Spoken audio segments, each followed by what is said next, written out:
start. We were just trying to.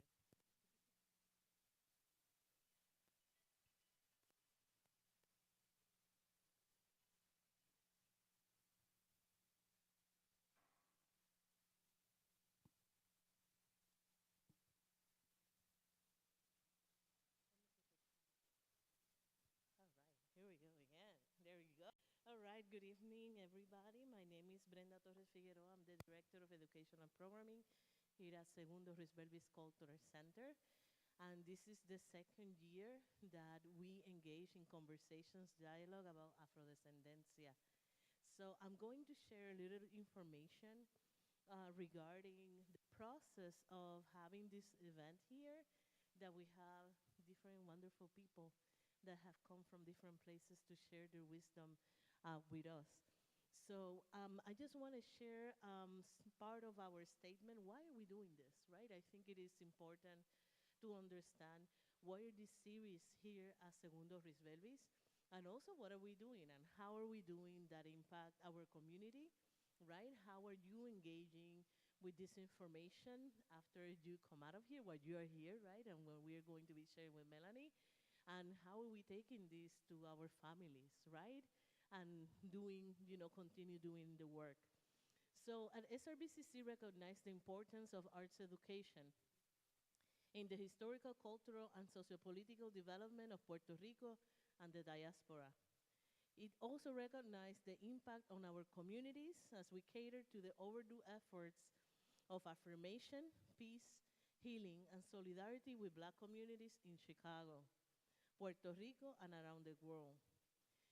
Through this process, we aim to prioritize on accessible opportunities that serve as a bridge to the archipelago of Puerto Rico and our lived experiences in the diaspora. Everybody have a story, right, to tell. Engagement of our youth, teaching artists, and community in a process of self-discovery, healing, and belonging through building our capacity and skills in critical thinking and cultural awareness. Center the lived experience of those systemically invisibilized and uncatered. Serve as a container for acknowledgement, transformation, and disruption of practices that align with bias, racism, and colorism in our homes and communities. Our arts education partners bring to the table a wealth of assets that nurture the center's mission and push our art community's growth. And that's why they are here, and we are so happy and proud that they bring in their knowledge with us. Our artists not only share their unique experience in their field, but they are deeply committed to the creation of authentic and sustainable spaces that speak volumes of our lives, share experiences and stories. We understand that there are still structural, cultural, and individual challenges that need to be prioritized, surfaced, and unpacked. SRBCC is proposing for the 2022 series that we're starting today to focus on the development on an agenda and action plan regarding visibility and inclusion. So this is not just about a dialogue, because we start with a dialogue, but it's the commitment of everybody to have difficult conversations at times about how we understand issues of race or where we come from, right? As some Puerto Ricans, we know that that's a little complicated at times. So that's why we are here, right? Um, I just want to share, a little bit more of the overview. What are we trying to do this year, right? And how are we going to unpack this information that I just shared? Puerto Ricans understand themselves to be racially tolerant and multiracial, while there's still much to be done on anti-Blackness. The legacies of enslavement and the marginalization of Afro-Ricans in housing, health, education, and political representation. We are grouped into an assumed Latinx umbrella that is reckoning with its limitations and citizens in from its country's colony.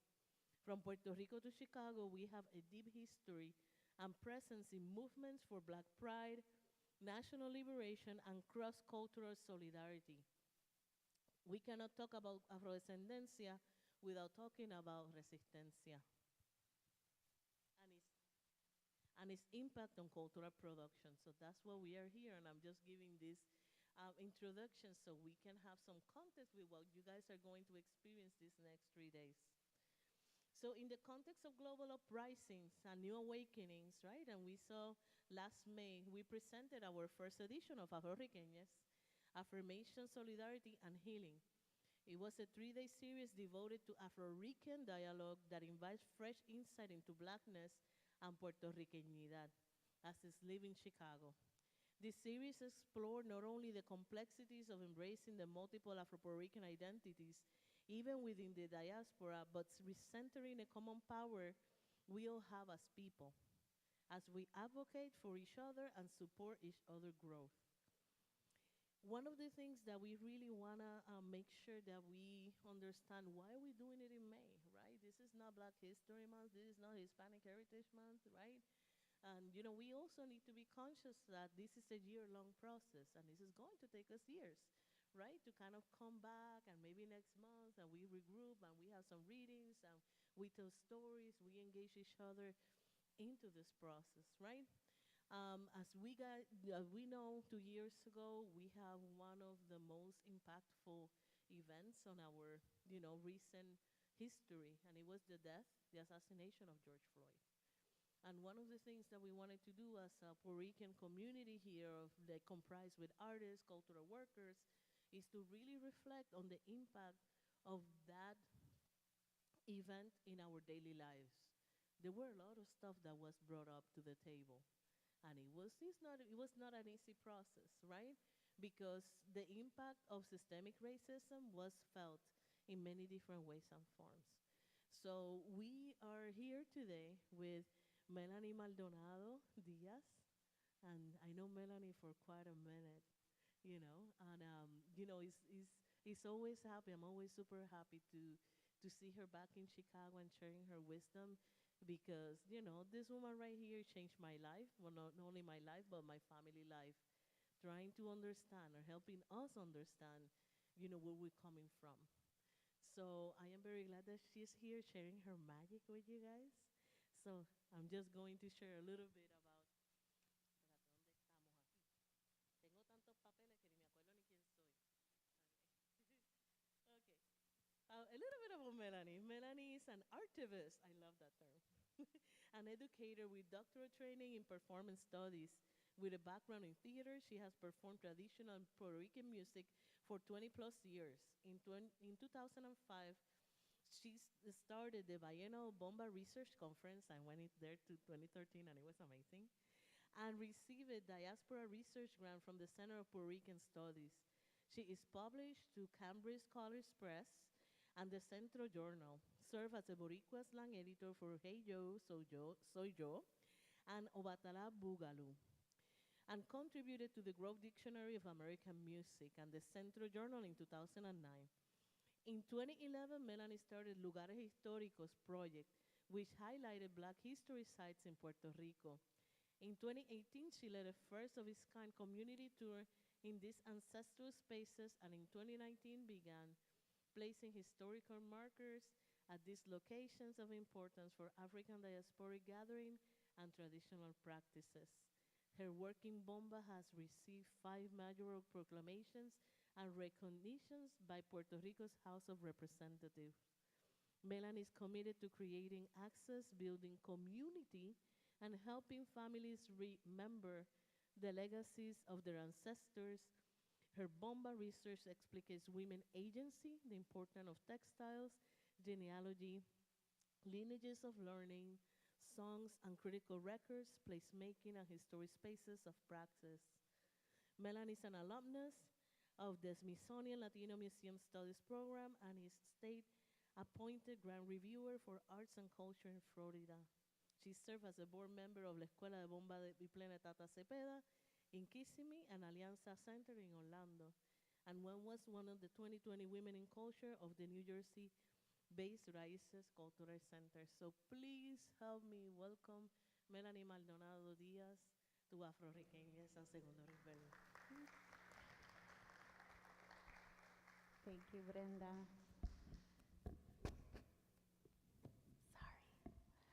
I feel this is so loud, like I need to whisper. I'm okay if I talk? regularly? Oh my goodness. Okay. Thank you so much. And thank you, Brenda. Thank you, Segundo Risbelvis Cultural Center. It really is a privilege and an honor to come back home and bring my research here. So thank you for the opportunity and to be in such wonderful company with the other presenters. Um, this is an important project, and thank you for supporting it. All right, we're gonna talk genealogy, DNA, Afrodescendencia. We're gonna talk records, research, all kinds of information. I took a little poll before we got started, just for those of you who are joining us via the live stream. And here we have people who represent ancestors from San Sebastián in Moca, Rio Piedras. We have San Lorenzo. We have San Germán, Rio Piedras, and tell me again? San Sebastián also, okay. We have from San Germán, and we've got lots of different communities here. Tell me yours again. I know I worked on your tree. Utuado, that's right. I'm gonna tell them that later why that's important to me. I worked on her tree before. Today we're talking about why your DNA results don't match the records. So a couple of people in here raised their hands earlier before we got started when I asked who has taken a DNA test. And DNA right now, DNA testing has become very popular over the last decade. And every year with the DNA companies competing for business, they are becoming more refined in the way that they analyze the results. So the results are constantly changing. And that doesn't mean that they don't know what they're doing, quite the opposite. They are becoming better at understanding what is encoded in our DNA. And for the purposes of this series, we're looking at our ancestry, yes, as Puerto Ricans, as Boricuas, but specifically the part of our ancestry that is Afrodescendiente, and why that's important. We already discussed before we got started with the live stream that this is going to be an interactive session, so I'm going to be posing a lot of questions. But so tell me, somebody here, why do you think it's important at this moment in time to look at our family trees from a lens of Afrodescendencia? Anybody? All right, well, think about it. Go ahead.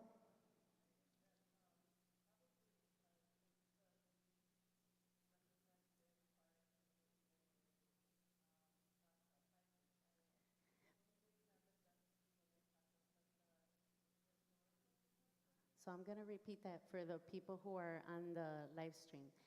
So the response was that probably because it's the least represented in, you said it, kind of in the genealogical process. What does Afrodescendencia mean? What do you think that means? What's that? African descent? Exactly. It's right there, right in the word, right? It's not so difficult. And so it's important to, would you say that this is something that you have known over the course of your life, that you've heard a lot about in your own families? You hear more about the Taino side, is the response?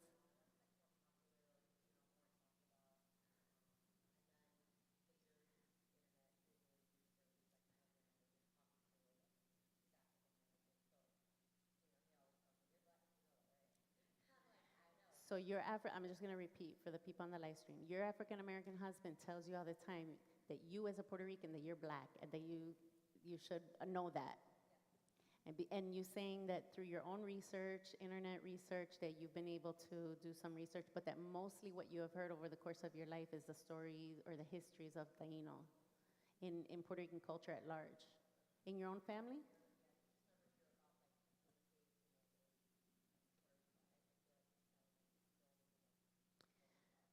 And then, go ahead.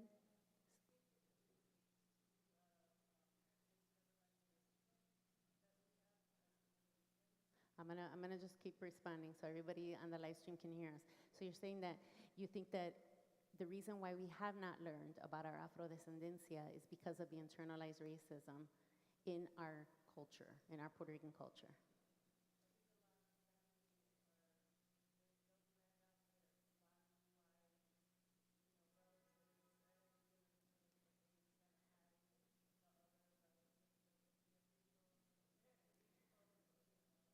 So you're saying that a lot of families are quick to tell the story of their European ancestors, their light-skinned ancestors, but not necessarily their any other ancestor, period. Well, this keeps going to sleep. One of the things that I want to talk about today is this notion of the racial triad. And do you know what I'm talking about when I say the racial? So triad is three, right? Exactly. So three. What do you think I mean in terms of Puerto Ricans? The three groups that we have been told all our lives are what comprise our DNA. Taino, Spaniards, and Africans. And so we've even been bombarded with images, right? And our art, our songs, our poetry, they reify or they repeat, they reinforce the same narrative that has been fed to us. So we've been fed a certain narrative about who our ancestors are, and then we have perpetuated that information by repeating it, by drawing it, by singing about it, by creating estampas or like tableaus, presentations, performances of what this narrative that we've been taught. And because Puerto Rico is a colony, first the narrative came to us from the Spaniards, right? And the Spaniards, one of the first things they said was that they had eviscerated the Tainos. And then the second thing they told us is that we're Spaniard, period. There was no room for any other group. And then, of course, they couldn't deny the Africans that they brought to the island. And so we like to use the word enslaved as opposed to slave because it helps us acknowledge the circumstance that a person didn't choose to be that. It happened to them. And so they're a person, not a thing. And so this is a narrative that the colony, the colonizers fed to the colony, and we have repeated it. We have reinforced it through different cultural manifestations, through different cultural engagements. So let's just talk about that. And here I put primera, segunda, y tercera raíz, or raíces. This is obviously, you could tell I'm English dominant, and even I can tell this is malaquerito. This is my own lack of dominance of the Spanish language. I am third generation Puerto Riqueña. My grandparents were all born on the island, in different parts of the island, in Utuado, in Isabela. 2 were born in San Juan, specifically Viejo San Juan and Puerta de Tierra. And all 4 of my grandparents met in the diaspora. So I chose these particular images because they reflect the colonial narrative, which is la primera raíz, the one that was in Puerto Rico first, was the Taino. Secondly, that the second group that makes up our DNA are the Spaniards. And so they're considered la segunda raíz. And then la tercera raíz is considered the third group that makes up our DNA. And that would be Africans. And let's unpack that a little bit. Because as you begin to do your own research, and I am very committed to teaching people how to conduct their own research, because I think it's so important that you make these discoveries for yourself, that you engage in your own journey, that you take the steps that lead you on your own path, as opposed to being fed information by somebody else or being led and on a path, because then you own the journey and you make your own discoveries and you reckon with what you find along the way, and you discover it, you feel it, you experience it, you're able to process, hopefully, and engage with those truths. And so I always had a problem with this triad. Why? Because it centers the Spaniard, right? It, however, and so we understand, like, they're always the center of this narrative and the images that are associated with the narrative. But let's go back. Let's go back to la primera raíz, the Taínos. Genealogically and genetically, really, historically, there has been much work done on the different groups in the Caribbean, the different First Nations groups in the Caribbean. And the Taínos are not considered the first people to have inhabited the island. There were the pre-Taínos, or the Arcaicos. And so that kind of throws that narrative away right from the get, because it erases this pre-colonial history. And that's always the objective of the colonizer, is to rewrite history, to say it from to articulate it from a perspective that benefits the colonizer. And so by not acknowledging that there was any history really on the island before they arrived, it allows them to position themselves in this way as center to the narrative. And so do some work. This is not the workshop for it, but do some work on your own about who are the different First Nations of the Caribbean, and which are the different First Nations groups that were in Puerto Rico. Secondly, I'm sorry, this keeps going to sleep. Maybe somebody can help me by turning off that setting. If somebody from Ruiz Belvis can turn off this sleep setting for me on the computer. Secondly, all right, Spaniards. Let's talk about the Spaniards for a little bit. The Spaniards, all right, let's go back even further. I'm trying to think. So the DNA testing that became popularly available about a decade ago was through Ancestry.com. It was already provided by other companies, but Ancestry was like the first really popular company. And when they first provided the results, for years, it just said Iberian Peninsula. And Iberian Peninsula is Spain and Portugal.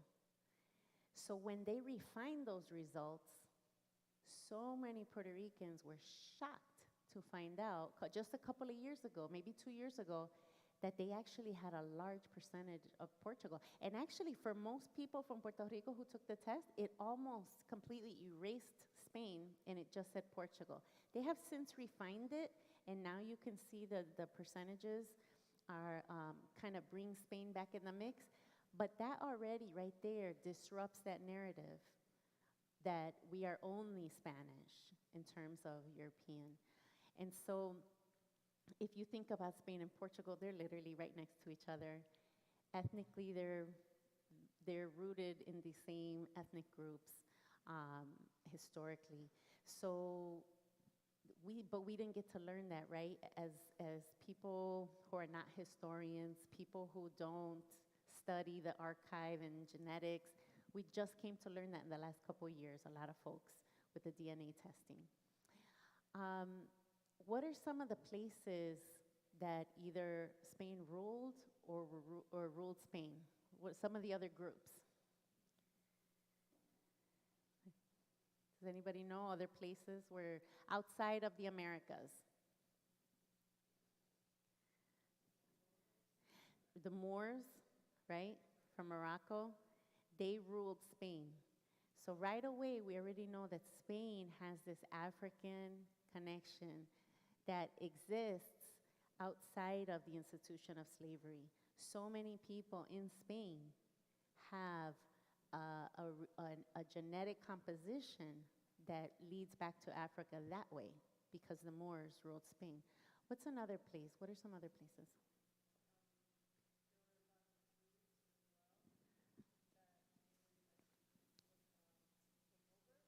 So there were lots of Jews in diaspora, and they kind of spread out across the continent, but primarily throughout Europe. So there were a lot of Jews in Spain, so they came to be called Sephardic Jews. And those of you who have taken a DNA test may see something that says Ashkenazi Jew on your DNA results. And that's going to lead back to Spain recently, but before that to the Middle East, or what is considered Asia, actually. That part of the world is actually considered Asia. It's on the continent of Asia. Okay, I think we fixed it. So I want to look at that. So if in Puerto Rico, have you heard of names that don't sound Spanish in particular? Bosch, yes. What are some other names that are not Spanish or don't sound Spanish that are in Puerto Rico? Or you know somebody who's Puerto Rican? No, last name. So, Jones, okay. Vasque? Fast. Fast. Okay. Well, let's take a look. This is, I tried to pull records of families that I've actually conducted research on, and here's a last name, O'Neill. So this is a tree that I've worked on. The person whose tree I was working on is afrodescendiente, is visiblemente negra. She's visibly black, a woman, and here's one of her ancestors in Puerto Rico in 1892. The last name O'Neill. And so did you know that Spain ruled Ireland for a bit? So that's some homework for you. Now, Irish migration to the island, though, that happened over centuries. Utuado was mentioned over here. I use, for cultural work, I use my full genealogical name, which is Maldonado Diaz, my dad and then my mom. That's in a patriarchal world, the man's name goes first. But so in Puerto Rico, we know that everybody uses two last names for the most part, and that's the order. And for genealogists, it's wonderful because it gives you a springboard to start your genealogical work. Well, my Maldonado line goes back to Utuado. One of the founding father, not one, more than one founding father of Utuado was Irish. And so the Irish have been in Puerto Rico for centuries. Not just after the potato famine, but for centuries, the Irish have been in Puerto Rico. And so this is, again, one of these little bits of information that disrupts this colonial narrative. Now here, there's a very well-known professor, Khalid Sued Badillo. And so these are some of his ancestors. And if you look, if I remember correctly, this is the 1910 federal census. So if you conduct your own genealogy, you're going to find that we know the U.S. they invaded Puerto Rico in 1898. They took occupation forcefully in that year. And they went in 1899 and conducted a census so that they could understand who are all these people that are now part of the United States. The next federal census would have been the next year in 1900. They skipped it because they had just taken the 1899 census. And then they published a summary of those findings. The actual census itself, if I've heard correctly, is not available because I believe it was destroyed, or a good portion of it was destroyed. So what we have is the summary of that 1899 census. So the first U.S. federal census that takes place in Puerto Rico is in 1910.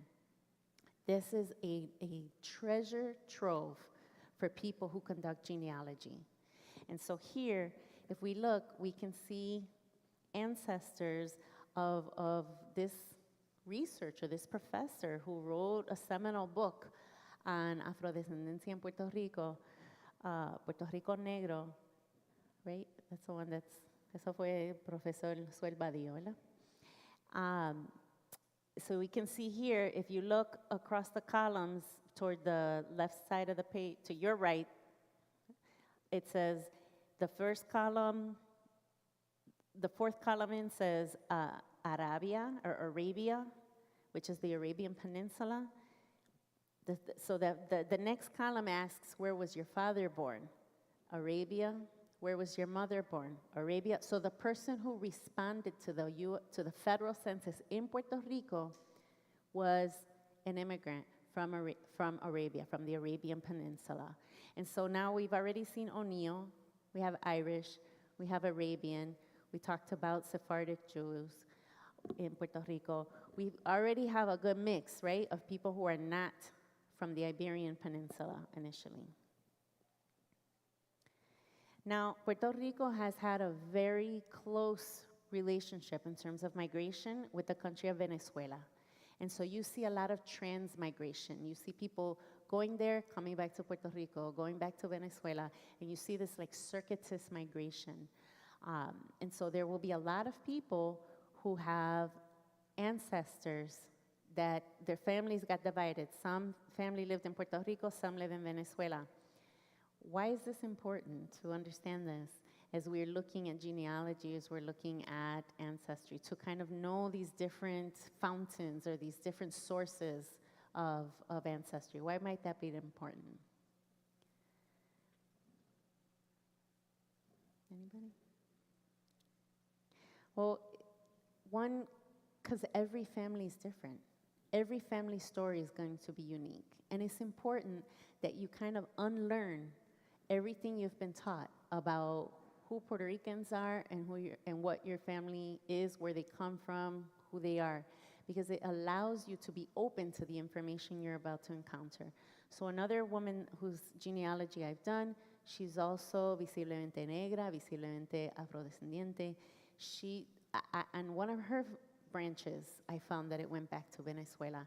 And we know that that's not the end, that that's just kind of a stop in the journey. But it allows you to understand the different kind of branches that fill out her tree.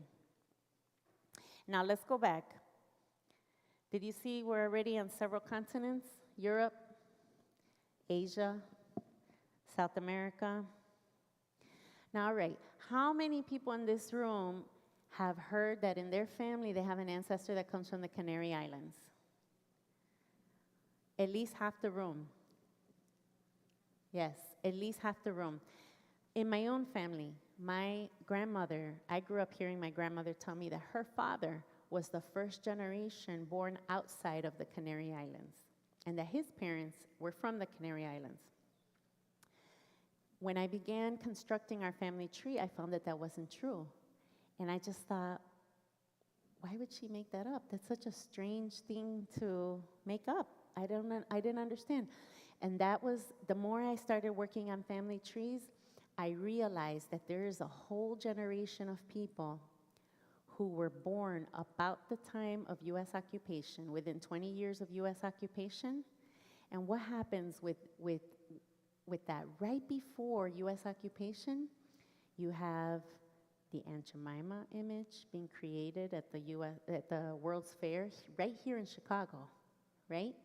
You have, the U.S. is coming right out of Reconstruction, which has happened, is a historical period of time right after the U.S. Civil War, when when people who had been emancipated at the end of the Civil War were building lives, communities, socioeconomic power all over the United States, and then we start moving into Jim Crow, into this period of time of Jim Crow laws that became very oppressive to black communities throughout the United States.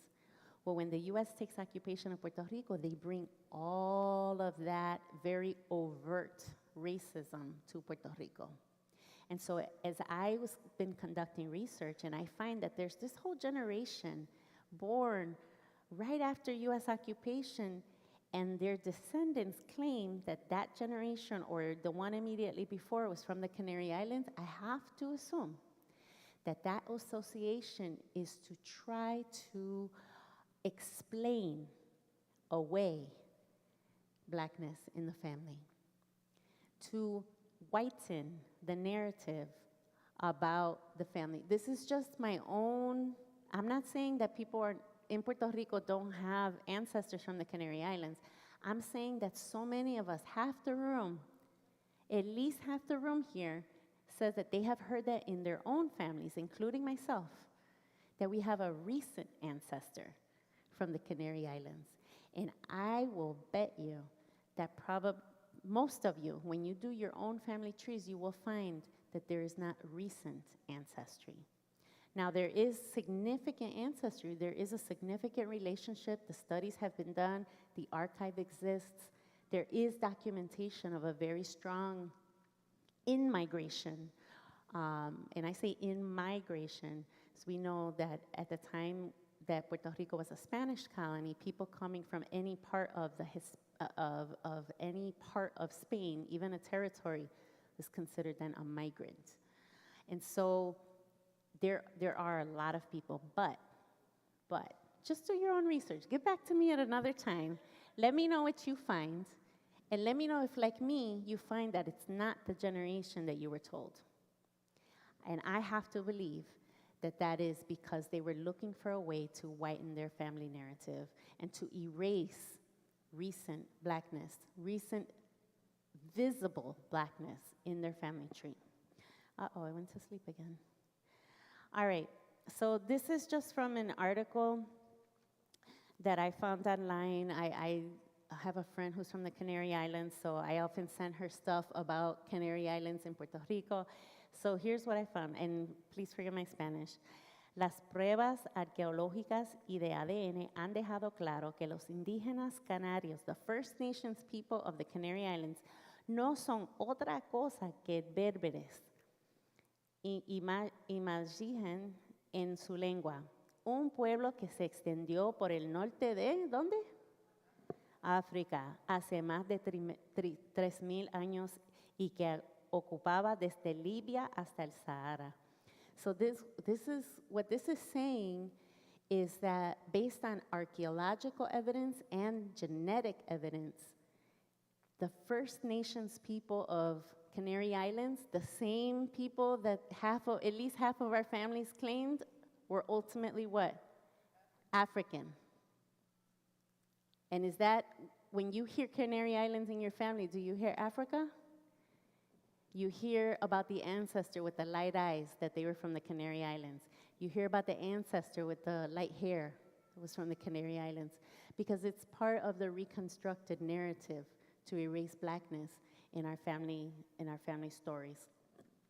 But ultimately, the First Nations people can be tied. And do you hear that footprint?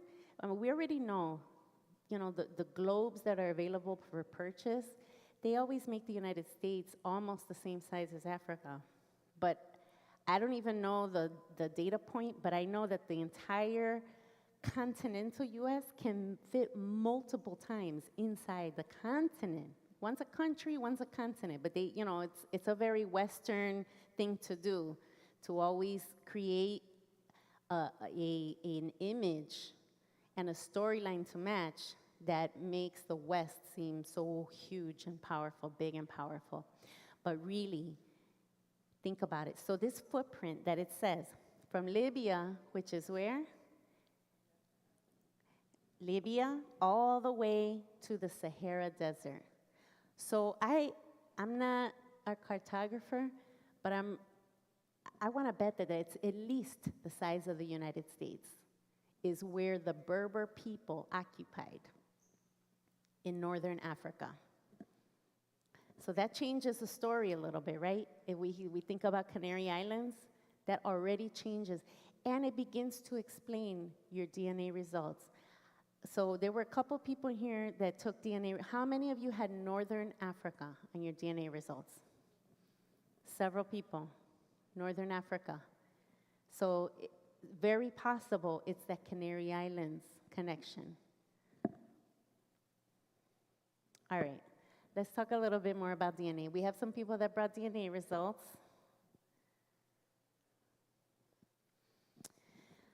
Now, there was a very critical study that was undertaken in Puerto Rico more than 20 years ago. And this study began to, it looked at mitochondrial DNA, which is basically the oldest DNA on your maternal line. Now, across ancient cultures around the world, you are whatever your mother is. Now, that has a very functional reason, right? We know exactly which body that baby came out of. So there's no doubt. With the father, you don't have that same physical evidence. In an ancient time, pre-genetic testing, you don't have that evidence right when a child is born. So across many religions, across many ancient cultural traditions, you are whatever your mother is. So with genetic testing, they follow a very similar rule. Genetically, you are whatever your mother is. So whatever your haplogroup is, and this is the term to write down. I see some of you taking notes in here. Haplogroup. If you have tested through the company 23andMe, you have received your haplogroup already.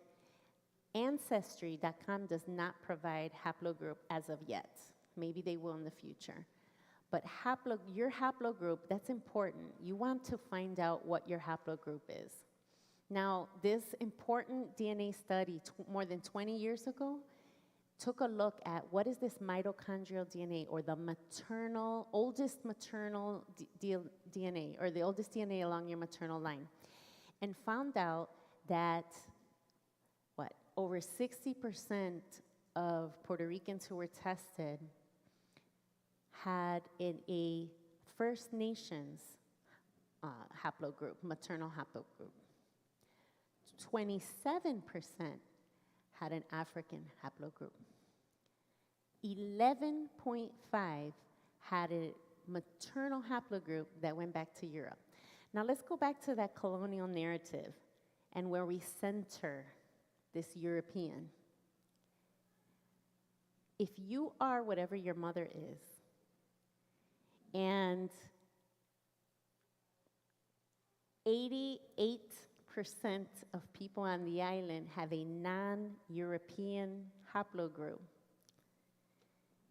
how is it that Puerto Ricans still identify with more so with this European heritage? It goes back to colonialism, right? And the story that we're told, the story that we're fed, the way that we are trained to think about where we come from, the erasure of First Nations people, the erasure of Africans and their descendants in Puerto Rico. So DNA is an important tool in your genealogical process. One, if you really want to dig deep, I would suggest taking a test that provides your haplogroup. 23andMe is not the only one, but it's the one that will provide you haplogroup and your ethnic breakdown, which is called autosomal testing. So autosomal testing is what most people want to know. What's my percentage of this? What's my percentage of that? Let's talk about that for a little bit. I live in Orlando now. I'm originally from Chicago. And a few years ago when I first got to Orlando, I remember I had the radio on, had the local radio station that most Puerto Ricans listen to down there. And one of the hosts was saying, I got my DNA results, and I was shocked to find out that it didn't say I was Puerto Rican. How can it say it's not Puerto Rican? So explain to me, just before I explain it, why do you think your DNA test does not say 100% Puerto Rican?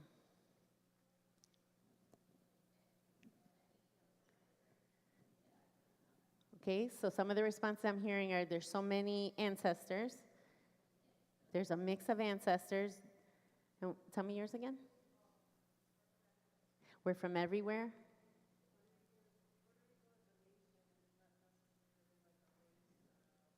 All right, here we go. So she's saying Puerto Rico is a nation and an ethnic group. And ethnicity is culture, race, history, location, all of that makes up your ethnicity. Now, a DNA company is not going to know what language you speak by your DNA results. Is not going to know what food you make at home. Is not going to know where you were born or your grandparents were born. It's going to go back to some of these older places. And then how do they even predetermine that? Because those people have lived in that place for hundreds, thousands of years. So, and let's go back even before that. Really, race is a social construct. Race, this idea of race, is a tool of white supremacy. And I just have to call it out for what it is. Because it's a tool to categorize people as something other than. And so this idea of race really doesn't exist. And I know that that sounds kind of far out there, but I want you to do your own research. And that's why I think it's so important that we always self-educate. So this idea of race, if we just think of Africa on its own, let's erase all the other continents. Africa, the continent, not the country, okay? There's no such thing as the country of Africa. The continent of Africa has the most genetic diversity on the planet. If we take the rest of the world, it still does not have the genetic diversity. So to call African a race, it just doesn't even make sense from a scientific perspective, because different parts of the continent have different genetics, and there's genetic diversity that does not exist anywhere else in the world. Now, how is it that the rest of the world looks so different? Well, they're rooted. We know Africa is the cradle of civilization. It's the birthplace of all humanity. And so if we have a place that is so genetically diverse, then it makes sense as the pockets go out from different parts of the continent that diversity is going to evolve into it's going to develop distinct differences. So when we go back and this is a sleepy computer. All right. So if we think, let's just look at even the wording. So Amerindian, what they're really trying to capture is First Nations in the Americas, right? Which can be anywhere in the Americas. And I want you to really research this, the First Nations in Puerto Rico, and some of the other groups, some of the other First Nations groups that were brought during Spanish colonialism to work in Puerto Rico, okay? African, an entire continent, and European is an entire continent. Now, this is a genetic study, so you see that they didn't use Spaniard, Spain, Spanish. They didn't, and Spanish is a language. The people are Spaniards. So we can see that at least the geneticists are using language that's more consistent by continent. Now, remember, let's hone in on this African ancestry, on the African genetics in Puerto Rico through the maternal line. Does anybody remember what that's called? Oh, let me change this so you don't see it. Who's cheating? Mitochondrial DNA. Now, take a look at this. If you look on the bottom row of circles of pie charts, the countries, in the middle, you're going to see the Greater Antilles, the larger islands in the Caribbean. On the bottom, there's a little legend. Blue are the countries the blue represents African mitochondrial DNA. Yellow is, they're calling it Native American on this one, or First Nations. And red is European. So if you look at Cuba, they have 45% African mitochondrial DNA. Jamaica has 98.5% maternal haplogroups that lead back to Africa. Haiti, 98.2% maternal haplogroups that lead back to Africa. Dominican Republic is 61%, and Puerto Rico, 27.2%. So of the Greater Antilles, we have the lowest amount of maternal DNA. Now, now this is very different when it comes to men. And just to provide a very simplistic explanation, if we think about the European men that came to the island, right? And part of the narrative is that they eviscerated the First Nations, but not really. It's really the men that were killed, not the women so much. Why? Because those European men intermarried with those women. So most people on the island have a paternal group. Now, these numbers change considerably when you look at the patrilineal or the paternal haplogroup. Many of them go back to Europe. But think about how that happened. How is it that there's such a high concentration of First Nations? All right. Now, one of the things that happened in Puerto Rico in the 1800s, well, over the course of Spanish colonialism in Puerto Rico, were called these cédulas, which are like these invitations. They were invitations to different groups across the world, really. But in the Real Cédula, and I can't remember if it was in the 1600s or the early 1700s, that basically said, we are inviting anybody who's Afrodescendiente, who's free already, or who has run away, to come to Puerto Rico. Come to Puerto Rico, and we'll give you these benefits. Well, so many people came that they kind of settled right outside the capital in an area that they later incorporated as a legal town or a municipio called San Mateo de Cangrejos. And we're building socioeconomic power. For almost 100 years, we had the first free black town on a Caribbean island.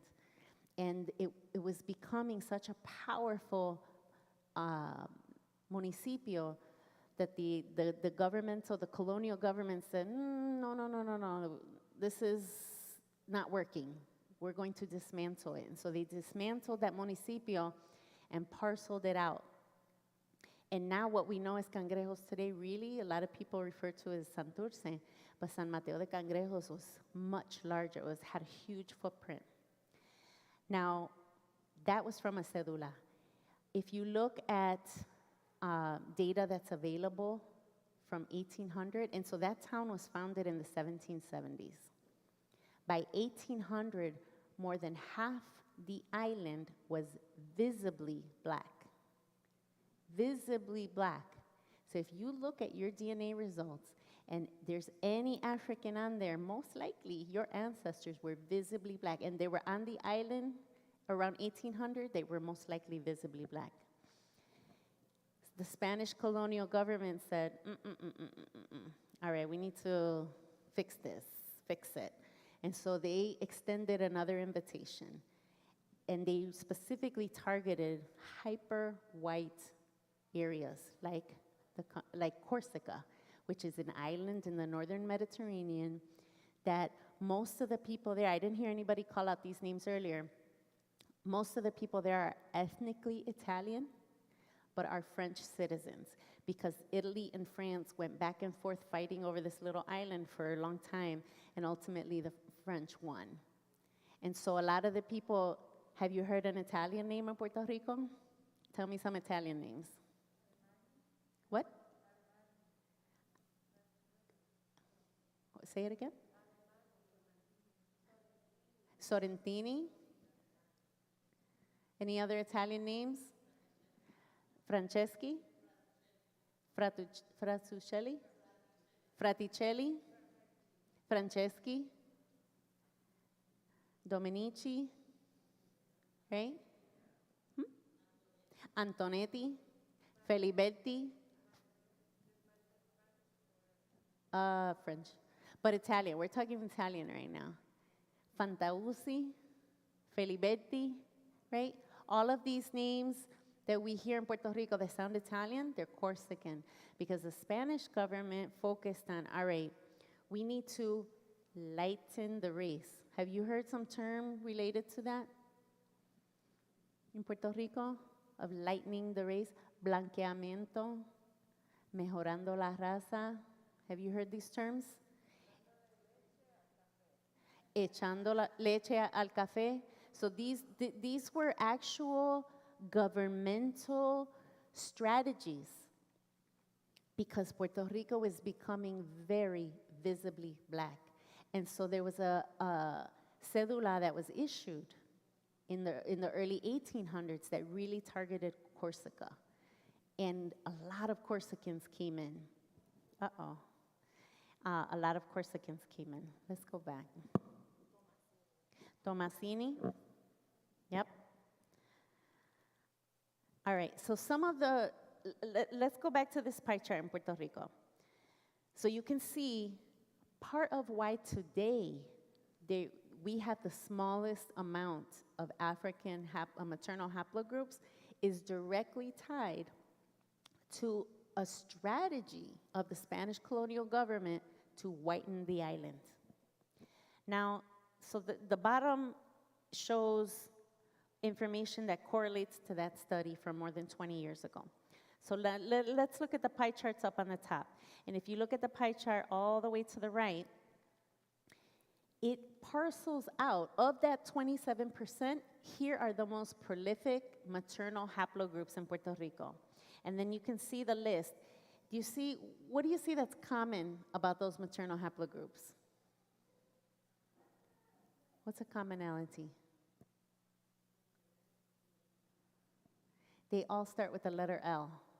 Do you see that? L3 is considered the mother haplogroup of the planet.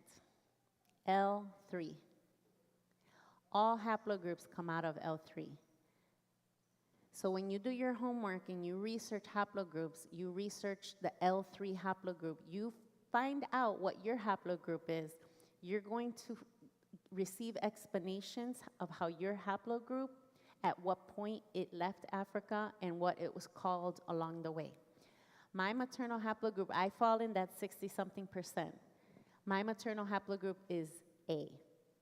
And from what I remember learning, the majority of people in Puerto Rico who have a maternal haplogroup that's First Nations, your haplogroup is most likely going to be A.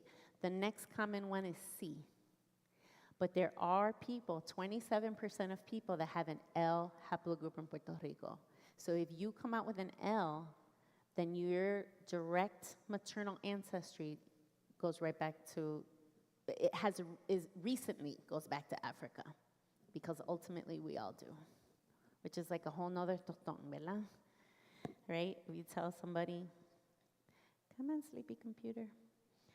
All right. Ooh. Let's talk about colorism in Puerto Rico. Let's talk about colorism in the archive, in genealogy. What are, here in the States, they actually try to follow ancestry, right? We have the one-drop rule here in the United States that created divisions that was a rule meant to exclude anybody that had African ancestry. In the Spanish colonial world, that was different. Why? How long were the Moors in Spain? Hundreds of years. So they couldn't really deny ancestry in that respect, even though I'm sure there were many attempts to. But for the most part, what we have in Puerto Rico is colorism. And so people are referred to by their color. And you'll see that in the records a lot. Now, we see that shifts with U.S. occupation and this like overt racism and the way that everything in the United States is what or what? Black or white. There isn't a whole lot of room for anything in the middle, right? The Spaniards were different. and that they had degrees of. And so you would have, let's discuss some of those words, some of those that are part of that colorism in Puerto Rico. What are some words that you've heard? Blanco, mulatto, trigueño. I'm going to talk about that one. That's a good one. What? Moreno, mestizo. So these, mestizo in particular, talks about a mix. So that would meant to be European and First Nations. Mulatto is also about a mix, European and African. What are some other terms? All right, let's go back to trigueño. What does trigueño mean?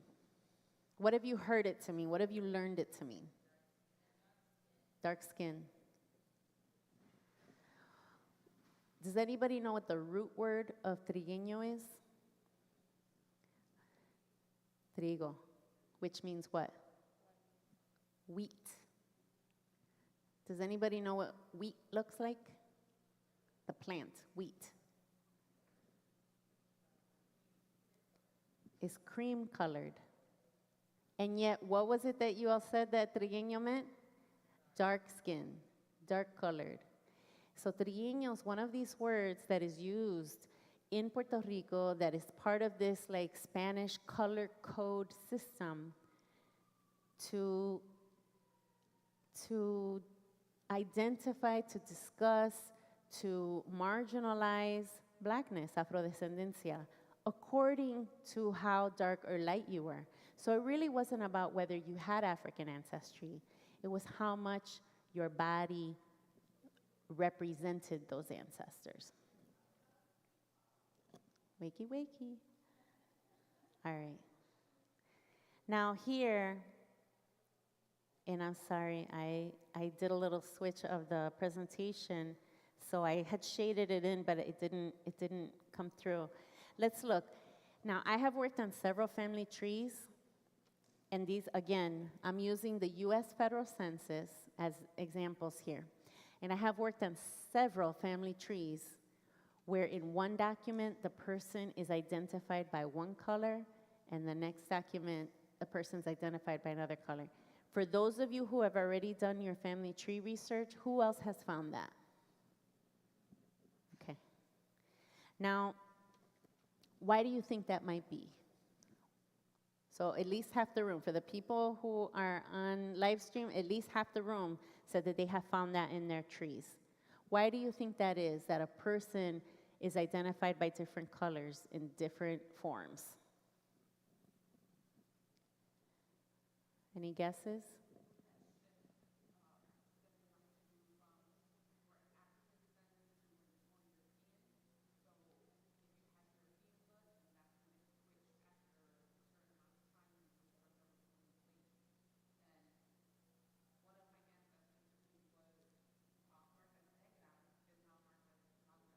Okay, so just to repeat, what she's saying is that perhaps with the shift of governments and the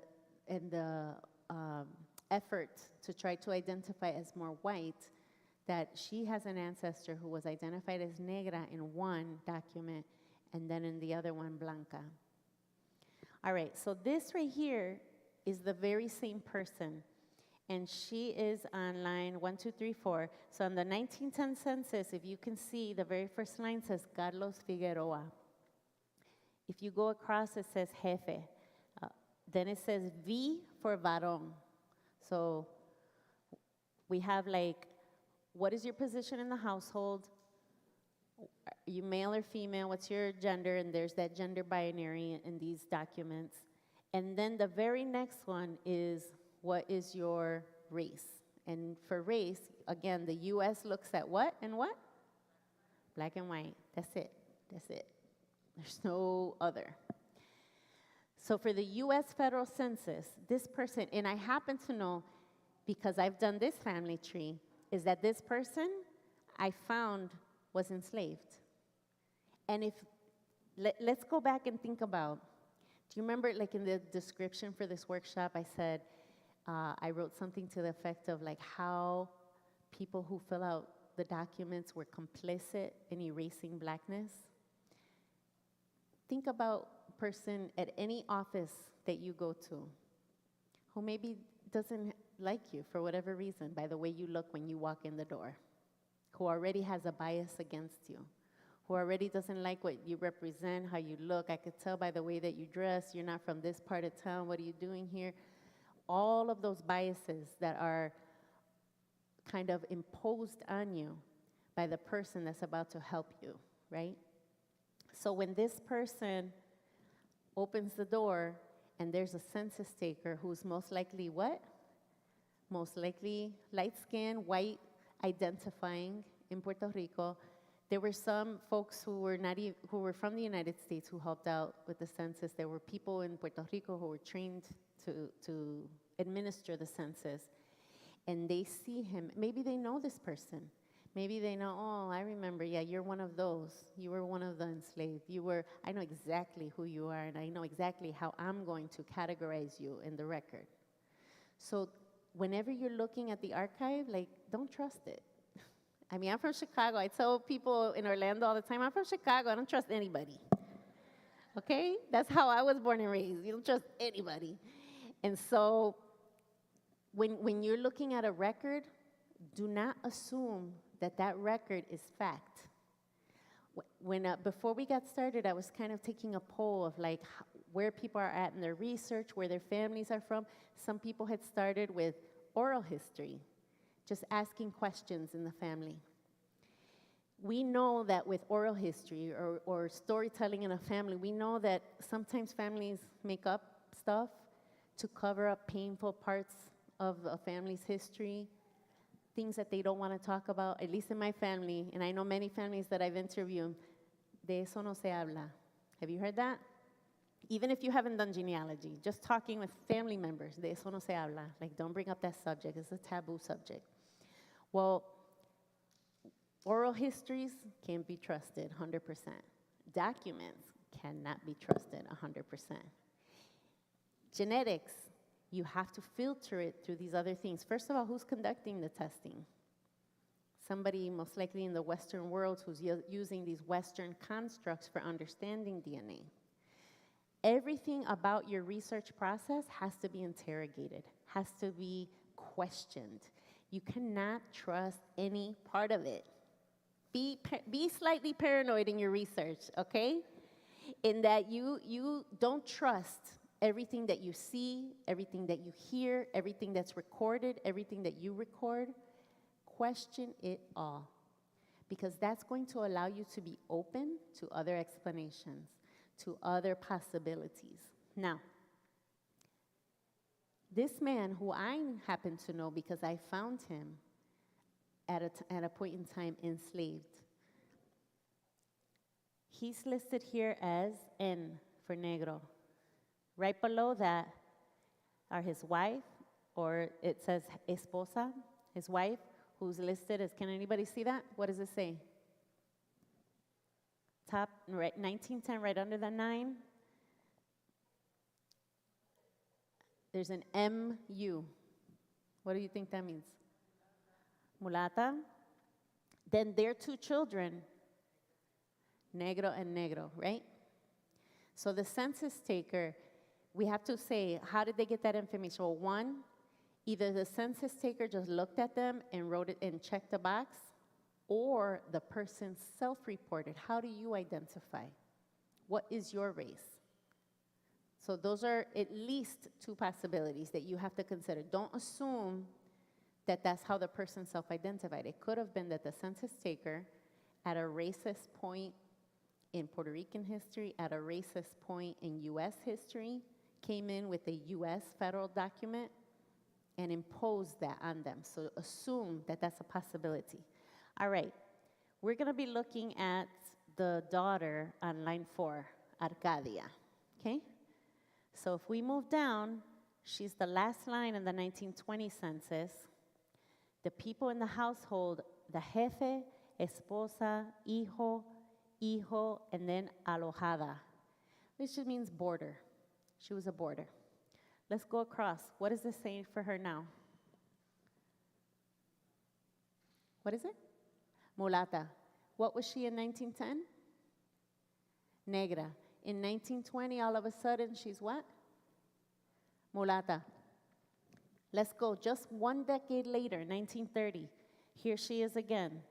This time, she's listed, so she was first listed in her parents' household as a daughter. A decade later, she's a boarder in somebody else's house. A decade later, she's what? Esposa, she's a wife. How is she listed in the 1930 census? Blanca. Let's talk about why that might be. How do you make such a huge jump from negra to blanca? Just look one line above. Her husband is listed as what? She married somebody who was lighter skinned than her. We don't know what his makeup was. We just know that it was acceptable for the census taker to record him as white. The census taker felt comfortable recording that person as white. By association, simply by association, she is recorded for posterity forever. As what? As white. Even though when she was a child, she was recorded as black. And so, mulata here, for those who are listening on the live stream, those who are here, it doesn't always mean that one parent was white, one parent was black. It means that you are, it is kind of like the middle ground that the U.S., of all the terms within the pantheon of, or within the spectrum, I should say, of color codes that the Spaniards imposed,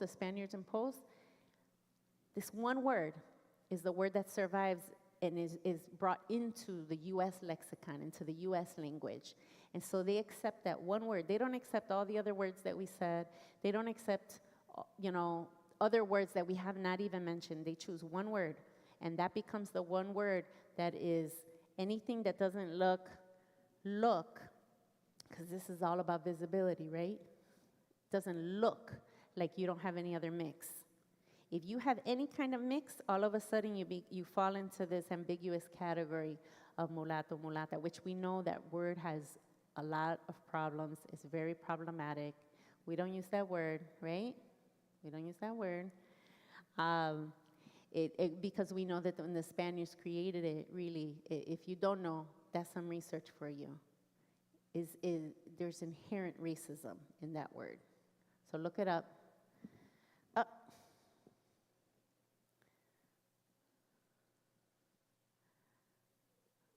All right. So here what we can see is what's called social mobility. When somebody moves up a rank in social class. And when we're talking about a racist country, when we're talking about a colonized place that is ruled by, the group that has oppressed the other group, and that social mobility means that you are more like that colonizer, then marrying somebody, marrying up, have you heard that term? Marrying up. And so it's all about social mobility. And in this particular case, it's about color mobility. And this is the way that the records forever change somebody's status in the archive. So based on this, do you feel you can trust the records when you look at them? Right? You need context. You need to say, that's curious. I saw something else in another record. So when you are conducting your own family tree research, you want to create context. You want to understand what are all the variables for why I'm seeing differences. Question the information in the archive. In the same way that you're like, esa tía, she told you some information that sounds a little funny, or ese tío habla mucho. In the same way that you question family members' version of something, always question the archive, always question the records, because it's a version of the truth, always. How are we doing on time? Ooh, my goodness. All right. So I do wanna leave some time for questions, but I want you to see some of the different records that are available when you are looking specifically for Afrodescendencia in the archive. And I have to apologize because I'm going to take a little minute to squint and look over because I had it underlined, but it didn't come through. So let's go back to this first free black town on a Caribbean island. This is something for us as Puerto Ricans to be proud of. We had a functioning, socioeconomically strong town in the 1700s. It was such a strong community that they incorporated, and it was a legal town, it was a municipio. So here we have a baptismal record, and I'm sorry, this is why I need a moment. All right. Now this, I'm sorry. So this is from, I'm not going to say who it is, but this is from one of the people. I have a genealogy series called Africa Habla en Mí. So last year I shared the genealogies of 12 artists. So you can go to YouTube, you can look that up. The very first episode is on YouTube. I have been working for over a year on 12 other artists or people who work around the arts or art-related, and we'll be sharing those sooner than later. And I'm already working on the genealogies of participants for 2023. And so you're going to get to know a lot of these stories. But this is the record of one of them, and I wanted you to see that this is in it.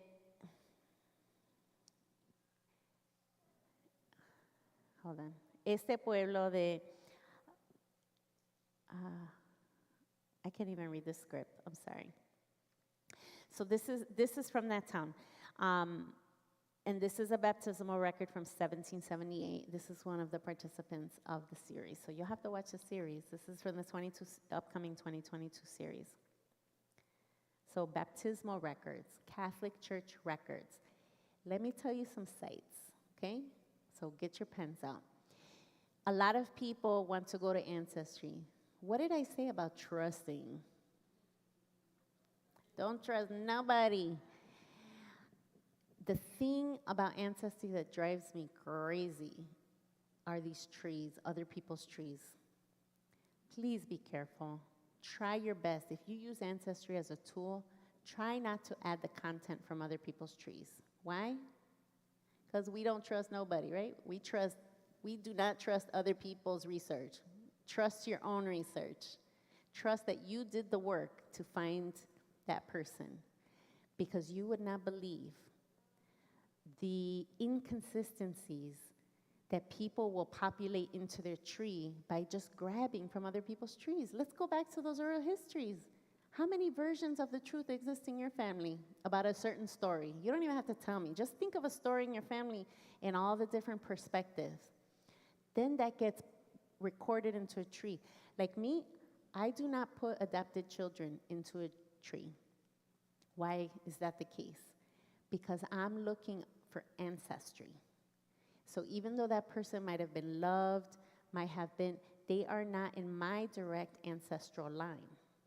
And that's what I'm looking at, is a bloodline. Why? Because that person has their own bloodline. And it's valuable, it's important. But other people have different approaches. And they might say, we want to include everybody. Do you know that when you just grab all the people from their tree? You don't know the reason why they put that person in there. It could have been una hija de crianza. Have you heard that term? Right? Hijo de crianza. Somebody that the family took in. It could have been a neighbor. It could have been a second, third cousin that they took in. And they considered them a child. They adopted them. There was so much love for that. But if you just grab information from somebody else's tree, you may be inaccurately recording your own ancestry. So question everything, trust nobody. Got it? Ave Maria. Oops. All right.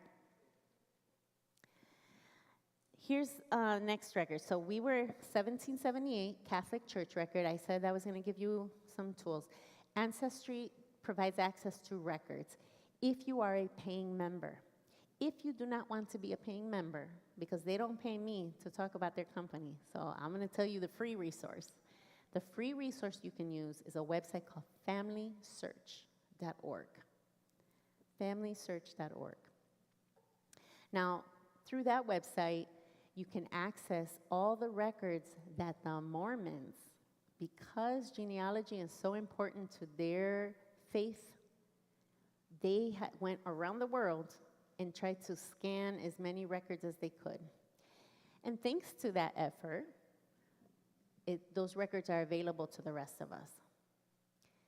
Now, if you do not want to pay for a membership, or if you're not ready to, you can go to FamilySearch.org, and you can gain access to the records. And it used to be very difficult to search with them. There was very onerous. You literally had to flip pages digitally. Now they have a search tool. The algorithm spits out exactly what you searched and what sounds like what you searched and what is similar to what you searched. So it's very useful now, or easy to use. All right. So here's another one of those records. So we had baptismal records we saw from 1778. Here in 1800, so this one was in San Mateo de Cangrejos, which is part, if we think of municipios, are like counties in Puerto Rico. So this was, San Mateo de Cangrejos was part of the county of San Juan. El municipio de San Juan was part of the metro area, let's say, because it was its own town before it was dissolved in the 1860s. This one is another area, right in the metro area also, Guaynabo. This was a marriage record from 1800. And if you look right above the word marriage, maybe 1, 2, 3, 4, 5, 6, 7, 8 lines up, you'll see the term pardos libres. Who has heard the term pardo? ¿Qué significa esa palabra? What does that word pardo mean? How have you heard it used?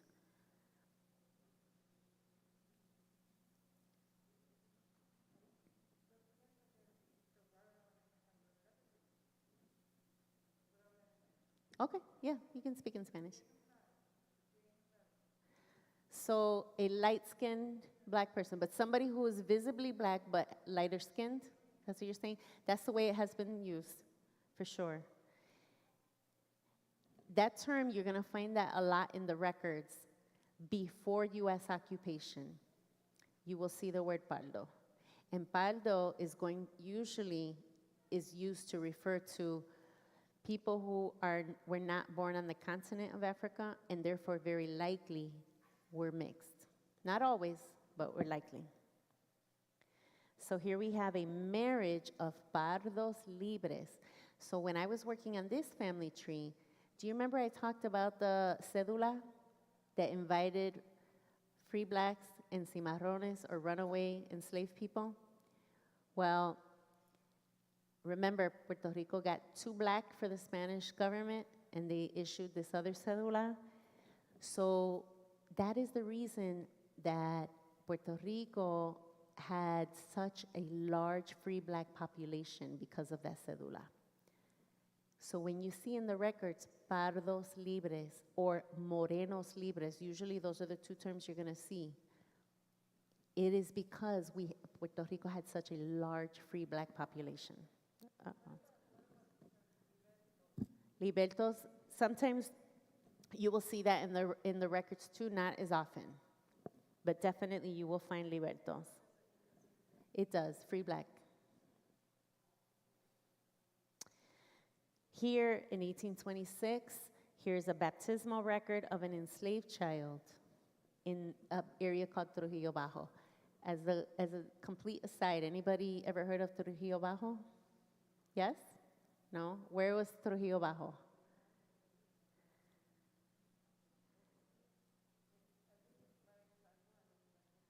It's in the San Juan metro area. So it's right next to Trujillo Alto. Trujillo Bajo was its own municipio, which was dissolved and was rechartered as the town of Carolina, and is now considered a barrio of Carolina, Trujillo Bajo. But I worked on a family tree, and actually my ancestors go back to Trujillo Bajo. Remember I told you my full genealogical name is Melanie Maldonado Diaz? My Diaz ancestors were from Trujillo Bajo. All right. Here is an 1871 marriage. If you start from the bottom and go up 4 lines, you see that term again, pardos libres. Now, what is significant about this year?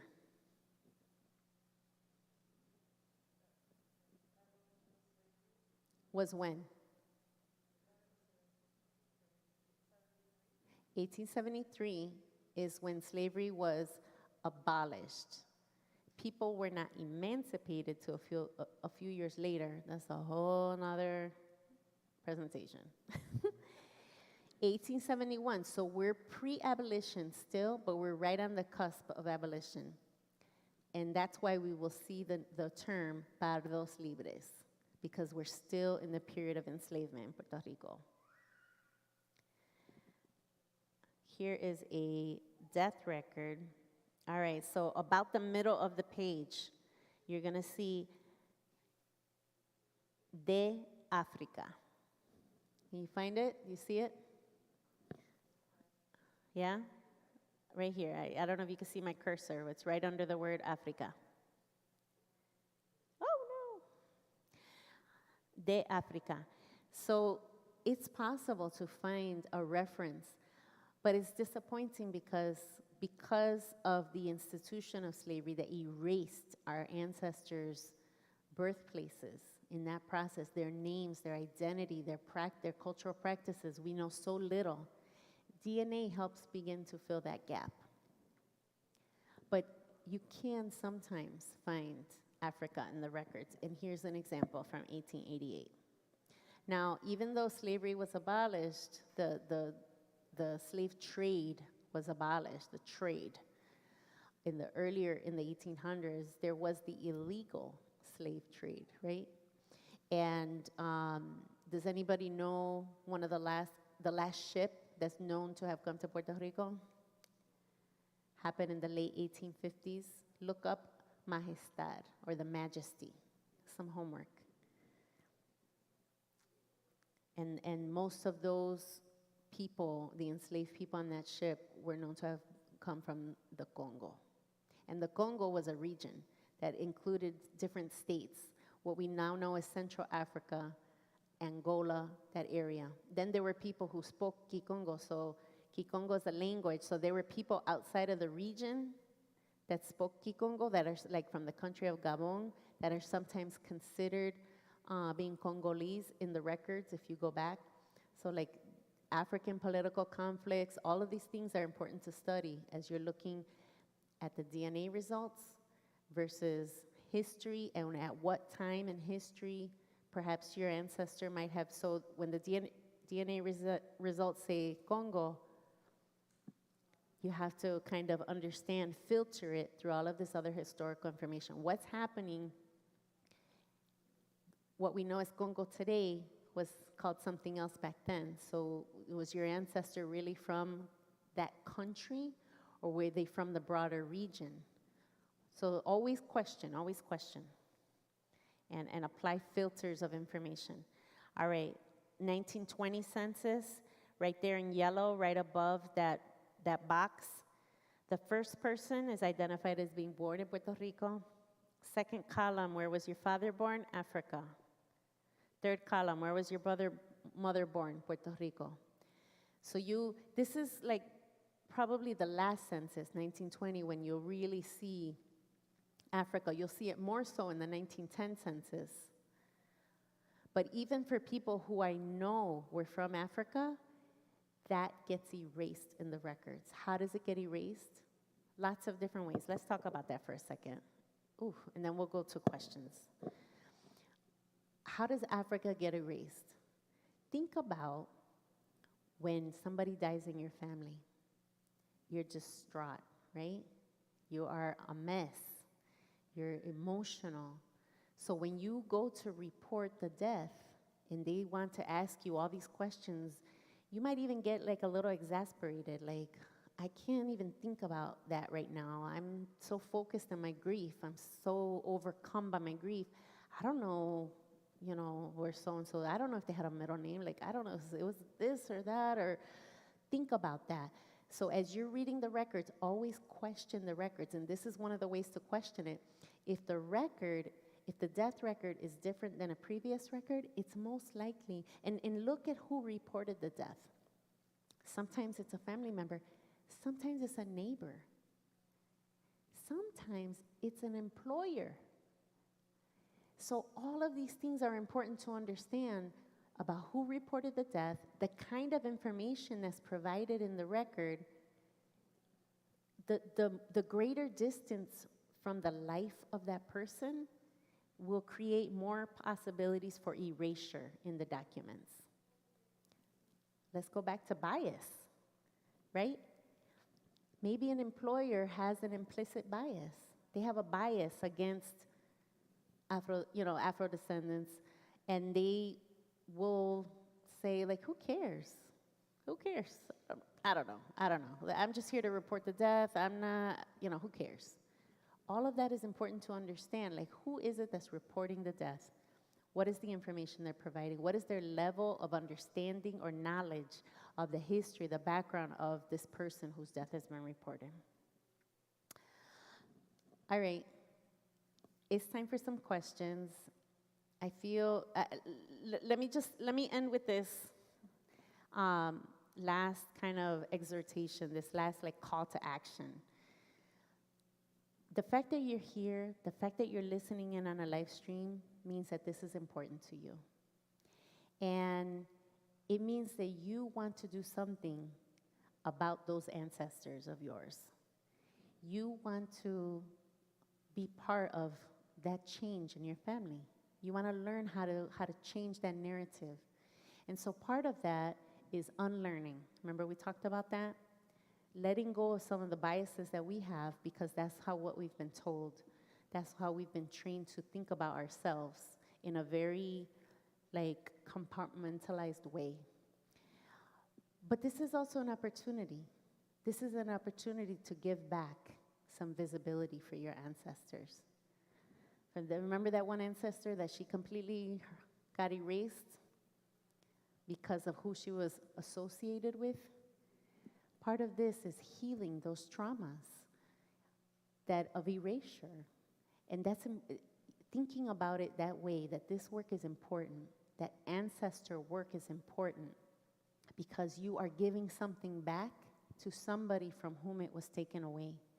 And that you, equipped with all the resources of the internet and DNA testing and archives and oral histories and oral histories and the possibility to record and document and audio record and video record, that you can piece together the story of your ancestors for your descendants, for your present and for your future. You can be part of healing that family story. There was a very significant campaign in Puerto Rico that asked people during last year's federal census, 2 years ago now, to self-identify as what? Anybody remember this? Afrodescendiente. There was a huge campaign in Puerto Rico. Why? Because it's about creating visibility. It's about demanding that that visibility is granted, that rights are granted, that ancestors are acknowledged, that that groups of people who are visibly black are acknowledged. People that are not visibly black but have this recent African heritage that they know about, even if they've never done any research, that their family, that those bloodlines are acknowledged, that those ancestors are acknowledged. So your work in conducting genealogy is important. Conducting genealogy about your Afrodescendencia is a way that you can help heal these narratives in your own family. And you can restore dignity to these ancestors of something that was taken away from them that they probably never even knew was taken away from them. These are all ways that you can make the wrong right, the past right, all of these wrongs of the past right. The work that you do, the way that you retell your family stories, it's just something small, but it's huge. It's huge for how your descendants and how your family members today can learn about your ancestors. So I've already given you lots of homework. I want you to consider even how you self-identify. And I get asked this question a lot. Like, who do you think you are, Melanie? Like, how do you identify? And I always say, when I get that form, I check as many boxes as I can because I know my genealogy. I know exactly who my ancestor, my recent ancestor, at least for the last several hundred years, were. I've done my DNA testing. So you're not going to force me to check one box or the other in this state, in this country that does one or the other. I check as many as possible. And then if I can only check one box, my act of resistance against this binary is other. You're not going to force me to help the majority. You're not going to force me. I'm going to force you to consider me as something other than this binary you're trying to fit me into. So these are small acts, everyday acts of resistance that can help you reclaim your afrodescendencia. Now, afrodescendencia means that you have African ancestry. It does not mean that you are visibly black. Being visibly black is something completely different, and that's something else that I encourage you to consider. The privilege that your body manifests, the privilege that you walk in every day that you may not even understand or acknowledge, and all of the erasure that happens the moment that a particular genetic mix removes those markers from your body that does not claim afrodescendencia. Think about that and what you're able to do, get away with, all of the spaces you're able to be in and not experience what these ancestors who were erased did. And that's part of changing the narrative and healing that past. I'm going to keep on talking, but we want to release some time for some questions. Are there questions here right now?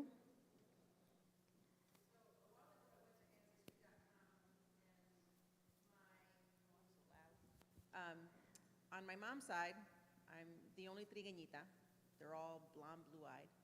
And that lineage was so easy to find because everything was documented, every single baptism, every single birth, all the way to the 1700s, dot by dot by dot. My dad's side, who were all morenos, I can't find anything past 3 generations. I can go back to my great-grandfather, and then it dries up. Where else, what source, what community source, or what maybe non-traditional source is there potentially? Do I have to go to grave sites, or is there a grave? Because I know where they all lived. Oral history, what other ways have you found when they're not well documented? The sad truth is that for the African diaspora, in a world that has taken advantage of the continent of Africa and all her descendants, is that one, the records of Africa have been destroyed over and over and over again. And then the record of that destruction and the story and the experiences that followed that through the transatlantic slave trade, through the period of enslavement, were ill-documented in order not to bring so much attention to that. So the sad truth is that the African diaspora does not have the plethora of records that the Western world, or particularly Europe and European descendants, have. So it is very difficult to do that work. And sometimes you have to do, it's like called cluster genealogy, whereas maybe that lineage, you can't find them in the records. So what you're going to want to do is you're going to want to begin researching the people kind of parallel. Other siblings, first cousins, and then start building that tree that way. And it'll help you.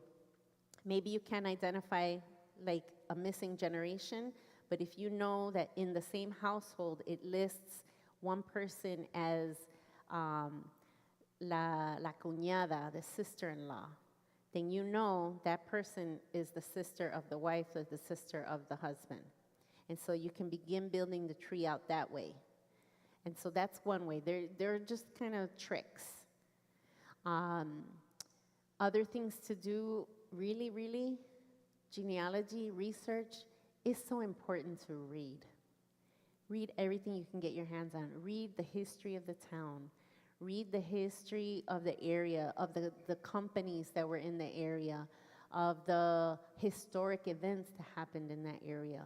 All of that stuff is going to give you context, and you may stumble upon information that explains why there is this whole section of, there's like a gap in your family story. Read as much as you can. With certain families, I tell them, look, we've gotten as far as we're going to go in the records for now. The next step is to do a DNA test. And let's try to find that haplogroup. And even though that's going to mean there's like thousands of years of gap between the records and the haplogroup, at least we know, all right, this person was enslaved, the generation before them was enslaved, most likely that line leads directly back to Africa. So let's do a haplogroup test. And at least the haplogroup will tell us where on the continent that DNA is found today and is considered historically linked to that. So that's what I tell the families that I work with, is this is a way to help fill in. It's not going to fill in all the gaps, but it'll help get us to the next level.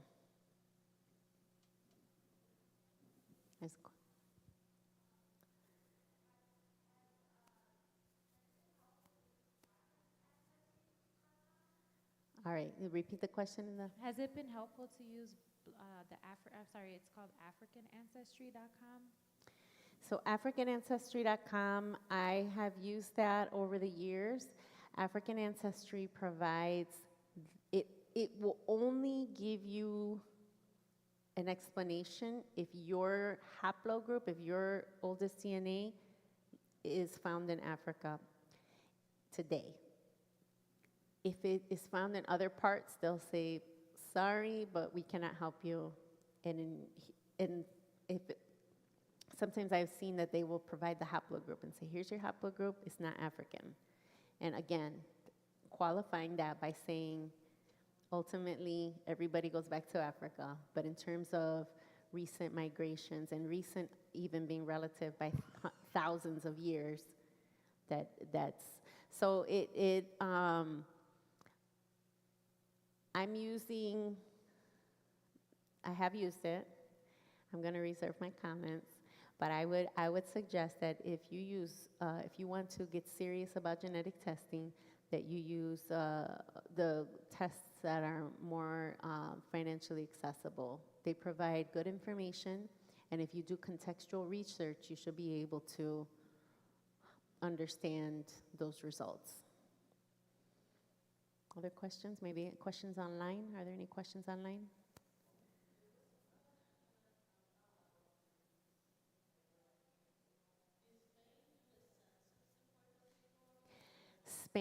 Spain did conduct censuses, and guess what? When they left the island, they took all their resources with them.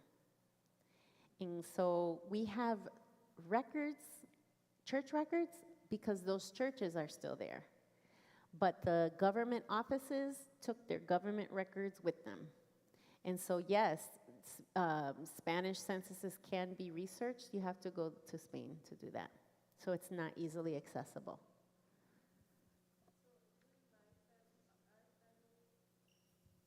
In doing our family history. We're from Sanghenman, which is kind of like a smaller town, right? I mean, it's whatever. Anyway,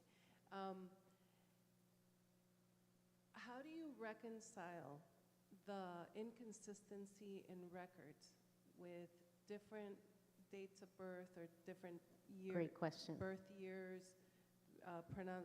spellings of names, or without the middle name, or with the middle name, or with some other, how do you clean out that information so that you're not following the wrong family or the wrong line? That's a great question. So there are two questions built in there. One is birthdays. I'll address that question first.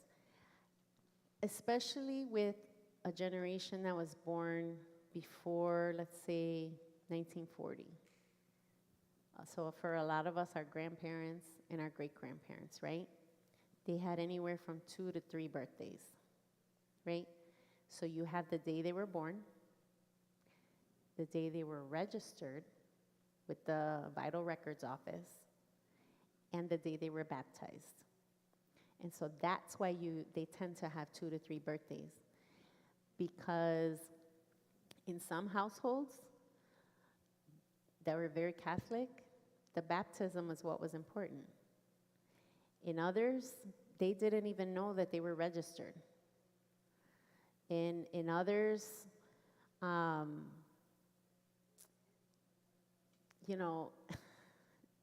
again, don't trust anything about the genealogical process. There's one family that I researched that the person is documented as having been born in 1910. Well, what happened is when the father went to register the child, he registered 2 children at first. Have you heard this in your own family where different people get registered all at once? Especially true in rural areas. Think about it. If you're up in the mountain, 100 years ago, there's no car. Most families didn't even have access to a horse and a carriage. You had to walk to the pueblo to register, and the pueblo could be easily an hour, hour and a half away on foot, depending, even your own pueblo, the main center of the town. By the time you get the free day to go do that, maybe your child was born last year. I don't know, sometime around the holidays, so maybe November. In a time when most people were illiterate, that kind of pinpointing that day gets difficult. Now, again, going back to this case, the father registered 2 children at the same time. And I can tell by using other records as a reference that one son, the older son, was already in the census, the 1910 census. There were a certain number of children, let's say 4, were listed in the household. The 1910 census is really interesting because it's also very violating of a woman's privacy. And in a patriarchal world, does that ever happen? All the time, right? The census taker had to ask each woman, how many times have you been pregnant? Like none of your business, right? Now, but back then, women had to answer that.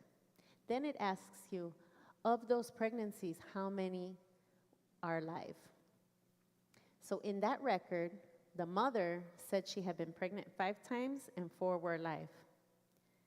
The father, a few months later, registers the birth, which means what? She was pregnant when they took the census. So when the father goes to register, he registers the youngest child in the census and the new baby. The census taker, I'm positive that the census taker said, okay, now what about for the second child? And I'm sure that the dad probably said, oh, the information's the same. In his mind, he was probably thinking the same mother, same grandparents, same household. The record keeper, that person wrote exactly the same information for the older child who was already 2 years old, was listed as 2 years old in the census a few months earlier. So that for the rest of that person's life, they used 1910 as the year of their birth because that's what the record keeper wrote down. And all the information is identical. And I'm sure, the dad was like, yeah, it's all I'm sure the person was like, okay, what about, oh yeah, all the same. He probably misinterpreted him, and the record keeper didn't ask either. So because of that, there's this confusion in the records. So there are all kinds of cases of why information is incorrect, why it's inconsistent. Sometimes people will say, well, I don't know, so-and-so, my whole life, my grandmother went by this name, but then when she got her birth certificate, it says this completely other name. Have you heard that story in your family at all, ever? A lot of people went by their baptismal name. It's very Catholic, very Catholic. So there are lots of reasons why there are inconsistencies. Now, there's one family that I was working on from the south, and if I remember correctly, I counted 11 different iterations of their last name in the records. And one of them was the name that the family I was working on, the way they spelled it, was Godinaux, Godineaux. But then I found the same name spelled Godinaux, same pronunciation. Remember, this is at a time when probably 80% or 90% of the island was illiterate. So people went, in Spanish is a phonetic language, right? It's spelled the way it sounds. So if you're taking a French name and you're saying it, and the listener is listening with a Spanish ear, they're going to write it phonetically. So these record keepers have a lot of power over your family's history and herstory, okay? So I found it spelled Godino, which is phonetic. Then I found it Godine, Godinet, Godinez. And finally, I had to go back, and I found that the ancestor of the person that I was researching, their family line, their ancestor had been enslaved. So I'm like, okay, what was the enslaver's name? Because that's the name that this family inherited and was using. The actual name was Gaudinau, Godinaux. Or I do not speak French, but I'm saying it phonetically, Gaudinau. But I'm sure that in French it's like Godinaux. And so with a Spanish ear, they hear it Godino.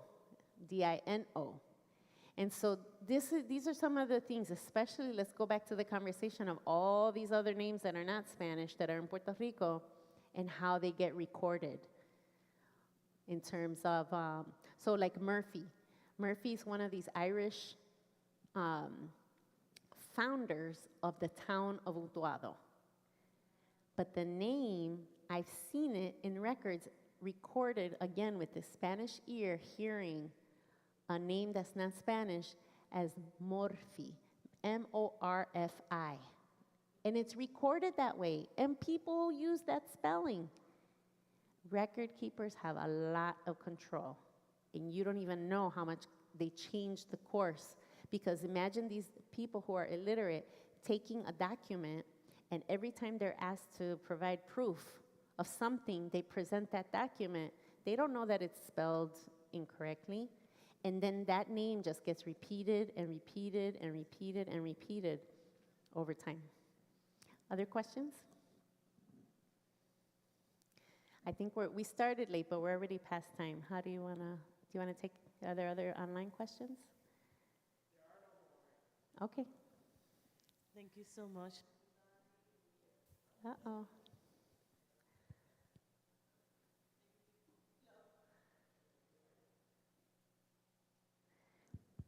There we go. Nope. Oh. Marielba? Check. Pregunta, yo lo que quiero decir que tus planteamientos y tu investigación son tan y tan serios que pueden cambiar la historia de cualquier país de América Latina, incluyendo a Puerto Rico.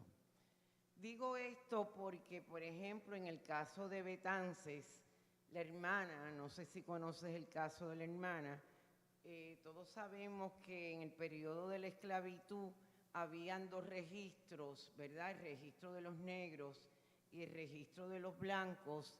Y la hermana de Betances se quería casar con un blanco. Y los Betances son prietuscos, como decía don Ramón Emeterio Betances. Los Betances somos prietuscos. ¿Cómo vamos a cambiar de lo negro, de la libreta negra a la libreta blanca? Pues fácil, como eran también antes que se pagaba la iglesia para eliminar los pecados, pues así mismo, pagando dinero para pasar de la libreta de registro negro a blanco. Digo esto porque en el siglo XIX en América Latina se dio el blanqueamiento. Y es bien importante lo que tú señalas de 1815, en la Real Cédula de Gracia, la cantidad de peninsulares que llegaron a Puerto Rico como resultado de las independencias de América Latina. Es decir, y para ser breve, nosotros nos invadió España, ¿verdad? Y los europeos se enteraron que existían las islas de las Antillas y llegan en el siglo XV. Pero después que descubren México, Venezuela y Ecuador, nos abandonan. Y como bien explica José Luis González en El País de Cuatro Pisos, se quedaron a ser patria los negros, las negras y los indígenas. Quiero decir esto porque me lleva inmediatamente a los términos de mulata y mestizo. Esos son términos de violación. Nosotros nos debemos de llamar afroindos puertorriqueños, porque somos los que constituimos el país. Eso de mulatas y mestizo, y hay gente que se siente mestizo como más importante que el mulato, esos son resultados de la violación de los europeos a nuestras indias y a nuestras negras. Yo creo que tu presentación ha sido excelente porque no es nada más el DNA, sino cómo utilizamos las palabras y que seguimos siendo colonizados cuando las palabras nos identifican y debemos justamente tu trabajo es descolonizar. Y descolonizando es eliminando eso, como decía Palesmato, ¿verdad? La sabrosa mulata o lo que fuese, verdaderamente eso fue un acto de violación. Nosotros somos una mezcla, o los que construyeron Puerto Rico, por lo menos, es verdaderamente la mezcla de afro con indio, porque queda en evidencia que al encontrar a México lleno de oro, Venezuela, Ecuador, Perú, Dios nos lleva al Perú. Eso era lo que decían en Puerto Rico. Dios nos lleva al Perú. Pero ¿quiénes se iban? Los españoles, que tenían barcos para poderse ir. Así que es estupendo, esa es la tesis doctoral, he dicho. Gracias. 88% de los puertorriqueños y las puertorriqueñas con una línea materna afro-indígena, o indígena, 88%. 1.000.000 de gracias, Melanie. Este fue excelente. Fue excelente.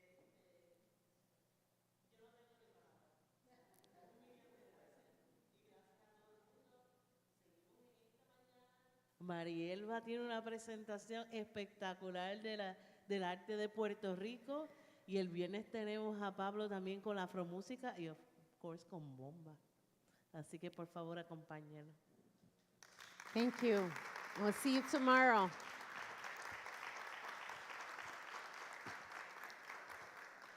Tenemos un poco de comida y decidimos como es un grupo pequeño, los invitamos todos a comer. Así que si quieren comer, pueden comer con nosotros, quedarse un ratito, hablar con Melanie, conseguirle el autógrafo. Gracias por estar aquí. Thank you for being here. If you want to eat, you can eat.